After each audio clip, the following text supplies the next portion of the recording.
గణేశాయ నమః, శ్రీ సరస్వతి నమః, శ్రీ గురుభ్యో నమః. భక్తులారా, భాగవత మహాపురాణం యథాతథంగా చెప్పుకున్నాం. ఇందులో భాగంగా నిన్నటి వరకు మనం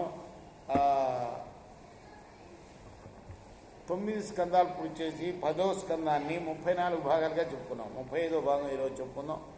చెప్పుకునే ముందు సమర్థ గురు సాయినాథ్ మహారాజ్ की जय.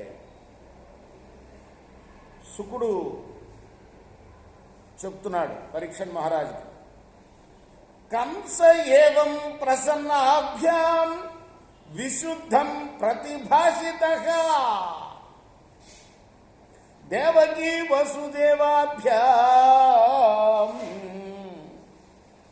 అనుజ్ఞాతో విశద్గృహం. దేవకీ వసుదేవులు కంసుడి పట్ల నిష్కల్మష భావంతో అలా నిన్న చెప్పుకున్నాం కదా, వాళ్ళు కంసుడిని మన్నించారు అని చెప్పుకున్నాం కదా. అలా సంభాషించిన తర్వాత కంసుడు వాళ్ళ అనుమతి తీసుకొని తన భవనంలో ప్రవేశించాడు. తస్యాం రాత్ర్యాం వినచీతాయాం కంస ఆహూయ మంత్రిణః తేభ్య ఆచస్త తత్సర్వం యదుక్తం యోగమాయయా.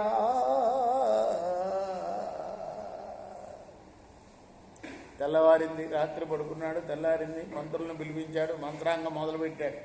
ఆ యోగమాయ పలికిన మాటలన్నింటినీ మంత్రులకు చెప్పాడు. ఆకర్ణ్య భర్తు గతితం తమూచుర్దేవశత్రవః దేవాన్ ప్రతికృతామర్ష దైతేయా నాతి కోవిద. సహజంగానే వాడే రాక్షసుడు, వాడి మంత్రులు ఎలా ఉంటారు అలానే ఉంటారు కదా.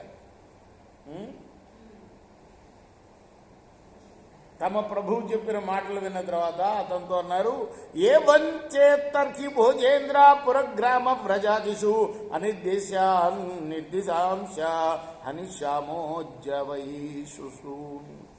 కంస మహారాజా, యోగమాయ చెప్పిన మాటలే నిజమైతే పురాలు, గ్రామాలు, గొల్లపల్లెలు, ఇతర ప్రదేశాలు అన్ని గాలిద్దాం.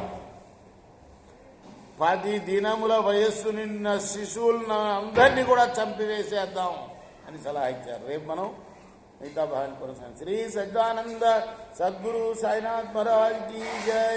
చేకోరాహారతి సద్గురునాథ దేవ సాయినాథ.